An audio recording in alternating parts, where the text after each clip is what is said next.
प्रिय बच्चों, एक बार पुनः आपका बहुत बहुत स्वागत मैथमेटिक्स कक्षा 10 की इस क्लास में। आज हम लोग बहुत ही महत्वपूर्ण टॉपिक बोर्ड एग्जाम के हिसाब से लेकर यहाँ पर आए हैं। ये जो सवाल आप देख रहे हैं, √2 एक अपरिमेय संख्या है। √2 की जगह हो सकता है √3 हो जाए, √5 हो जाए, √7 हो जाए। एक अपरिमेय संख्या है, ये सिद्ध करना होगा और इस तरह का सवाल लगभग हर साल बोर्ड एग्जाम में पूछा जाता है। 99% इस तरह के सवाल के आने की संभावना रहती है। 2 नंबर में पूछा जाता है। बहुत ही महत्वपूर्ण ये सवाल है, इसको हम सीखेंगे, लेकिन उसके लिए एक प्रमेय को ध्यान रखना पड़ेगा और वो प्रमेय है, आप देखिए स्टेटमेंट मैंने लिख दिया।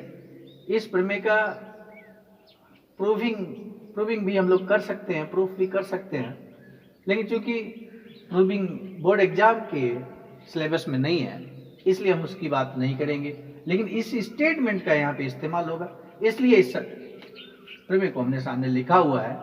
ध्यान दीजिए, लिखा है, मान लीजिए P एक अभाज्य संख्या है। यदि P a² को विभाजित करती है, इसी स्टेटमेंट को ध्यान देना है। P अभाज्य संख्या है और a² को विभाजित करती है तो P a को भी विभाजित करेगी। P a² को विभाजित करती है तो P a को भी विभाजित करेगी, जहां a एक धनात्मक पूर्णांक है, यानी कि पॉजिटिव इंटीजर है a। इस स्टेटमेंट का इस्तेमाल यहाँ पे हम लोग करेंगे। आइए देखते हैं किस तरह से शुरुआत कैसे होगी।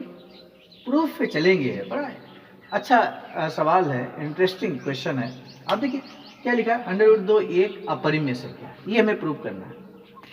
तो माना, हम क्या मानेंगे, हम एक कल्पना करेंगे कि √2 एक अपरिमेय संख्या नहीं है, अर्थात क्या है, परिमेय संख्या है। एक परिमेय संख्या है।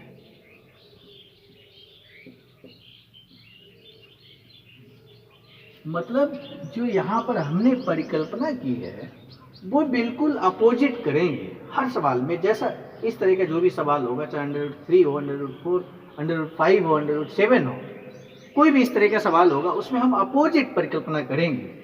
√2 एक अपरिमेय संख्या प्रूव करनी है, हम मानेंगे √2 एक परिमेय संख्या है। और आप जानते हो, हम लोग जानते हैं कि परिमेय संख्या की परिभाषा क्या होती है। परिमेय संख्या ऐसी संख्या जिसको हम P/Q के रूप में लिख सकें जहां Q is not equal to 0, ये हम लोग जानते हैं। तो हम मानेंगे अगर √2 एक परिमेय संख्या है तो फिर √2 को हम P/Q के रूप में लिख सकते हैं जहां Q is not equal to 0 होगा, जहां Q is not equal to 0 होगा। ये परिमेय संख्या की परिभाषा है। अब एक काम करेंगे, हम Q को इधर लाएंगे तो क्या हो जाएगा। हाँ, यहाँ एक बात और ध्यान रखना है, P और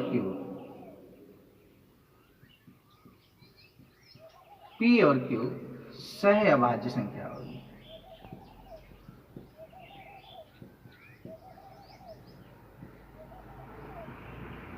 सह अभाज्य संख्या क्या होती है, अर्थात इन दोनों में कोई कॉमन फैक्टर नहीं होगा। सह अभाज्य संख्या का मतलब ये है कि P और Q में कोई भी कॉमन फैक्टर नहीं होगा, ये हमें ध्यान रखना है।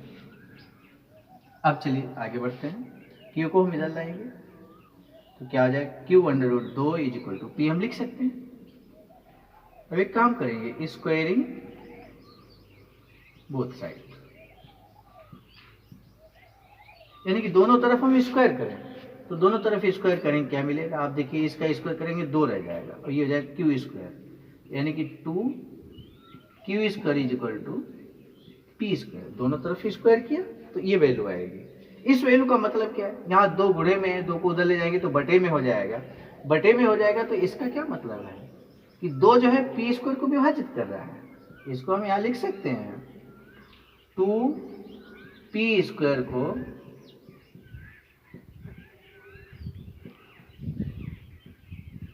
विभाजित करते हैं। मतलब दो एक ऐसी संख्या है जो पी स्क्वायर को विभाजित कर रही है, और हमने प्रमेय में क्या कहा, यदि पी ए स्क्वायर को विभाजित करेगी तो पी ए को भी विभाजित करेगी। इसका यह मतलब हुआ कि टू पी को भी विभाजित करेगी।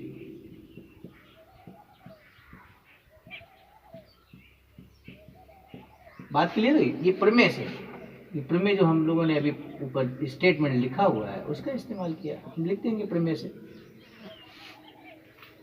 ध्यान रहे, टू पी को विभाजित करेगी तो हम इसको लिख क्या सकते हैं, इसको हम लिख सकते हैं P इज इक्वल टू, मान लीजिए टू सी लिख दिया, गुणनखंड के रूप में ऐसे लिख देंगे, क्योंकि टू पी को विभाजित कर रही है तो हम P is equal to two C लिख सकते हैं। इसको यहाँ पे समीकरण 1 कह दो, और आइए इसको हम क्या करेंगे, P के मान को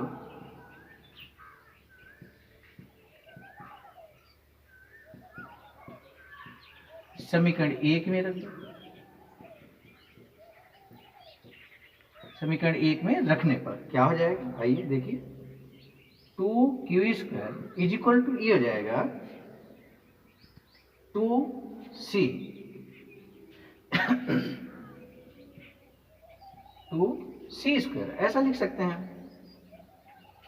सॉरी, टू की जगह 4 हो जाएगा, यानी कि 4c स्क्वायर। जब यहाँ पे रखेंगे स्क्वायर होगा, ये 2 का स्क्वायर 4 हो जाएगा, कैंसिल कर लीजिए, ये हो जाएगा 2 एकम 2, 2 दूना 4, अर्थात लिख सकते हैं Q square is equal to 2c square. अब यहाँ से क्या पता चलेगा, आप देखिए Q square is equal to 2c square है, तो 2 को अगर हम इधर से हटाएंगे ये बटे में आएगा, क्यू स्क्वायर अपॉन 2 होगा। तो इसका क्या मतलब है कि क्यू को, मतलब 2 क्यू स्क्वायर को विभाजित करता है। दिस सिंप्लाइज हम लिख सकते हैं 2 क्यू स्क्वायर को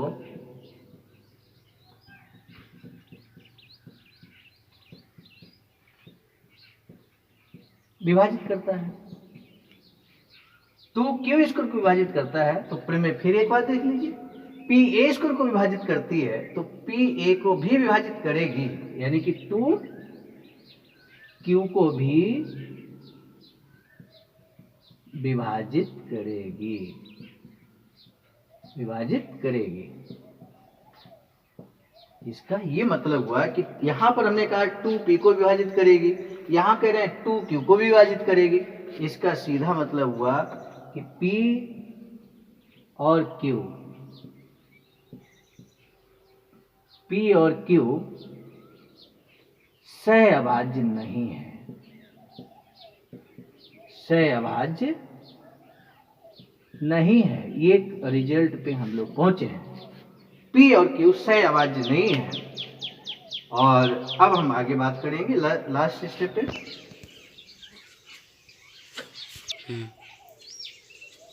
P और Q सहअभाज्य नहीं है, ये हमारा हमने सॉल्व किया सवाल को, ये रिजल्ट के रूप में निकला। जबकि जो मान कर चले थे उसके अकॉर्डिंग P और Q सहअभाज्य संख्या है, और यहाँ क्या रिजल्ट क्या निकला, P और Q सहअभाज्य संख्या नहीं है। इसका सीधा मतलब है कि हम जो रिजल्ट हमने जो माना है एक्चुअल में, अर्थात हम कह सकते हैं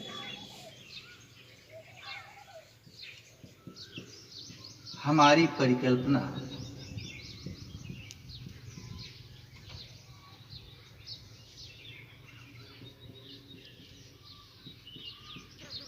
गलत साबित हुई, अर्थात जो परिकल्पना हमने मानी उसका विरोधाभास हमें प्राप्त हो गया। विरोधाभास प्राप्त होने का मतलब क्या है, हमने माना था √2 एक परिमेय संख्या है, लेकिन जब विरोधाभास हो गया, विरोधाभास का मतलब, इसका मतलब है विरोधाभास अगर पैदा होता है तो इसका मतलब परिमेय संख्या नहीं है, अब परिमेय संख्या है। तो क्लियर हुआ, अतः √2 एक अपरिमेय संख्या है।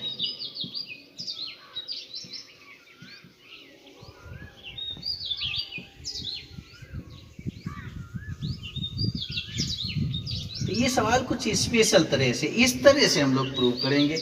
इस सवाल में जब प्रूविंग करेंगे तो एकदम अपोजिट परिकल्पना करेंगे और उसी बेस पे हम लोग वर्क करेंगे तो इस प्रमेय के आधार पर इस तरह से वो परिकल्पना हमारी गलत साबित होगी, अर्थात विरोधाभास प्राप्त होगा, कंट्राडिक्शन प्राप्त होगा। कंट्राडिक्शन प्राप्त होने का मतलब है कि जो परिकल्पना आपने की है उसका अपोजिट स्टेटमेंट होगा, अर्थात √2 एक परिमेय संख्या यहाँ पर माना था लेकिन परिमेय संख्या नहीं है, विरोधाभास प्राप्त होता है। इसका मतलब है √2 एक अपरिमेय संख्या है और इस तरह से हम इस सवाल को प्रूव करेंगे। 2 नंबर का ये सवाल और इसी तरह का एग्जाम्पल आप होमवर्क में लेकर, जैसे √2 है तो √3 ले लीजिए, √5 ले लीजिए, √7 ले लीजिए। तो इस तरह के सवाल, बहुत सारे सवाल आप करिए और निश्चित रूप से इस सवाल पे कमांड करिए, क्योंकि ये बोर्ड एग्जाम के हिसाब से बहुत ही इम्पॉर्टेंट क्वेश्चन है। इसमें बिल्कुल कोताही मत करिए, इस सवाल को जरूर आप कमांड में लाइए ताकि ये 2 नंबर आपके बोर्ड एग्जाम के हिसाब से पक्के हों। इन्हीं शुभकामनाओं के साथ आज की क्लास को यहीं पे हम समाप्त करते हैं। बहुत बहुत धन्यवाद।